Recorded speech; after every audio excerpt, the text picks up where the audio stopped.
This is a Moog Model D, except it's not. This is a Moog Model D, but we don't have this kind of budget, so we had to get something else, and we got one of these, which is a Behringer D.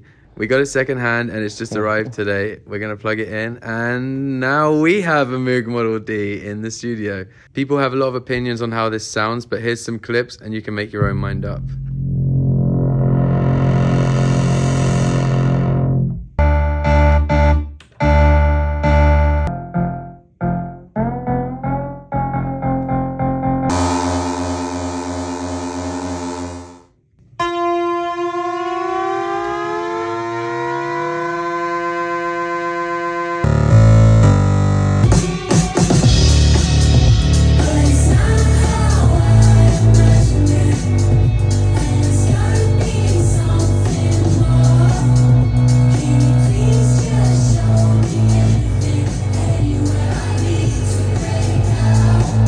Let us know how you think it sounds.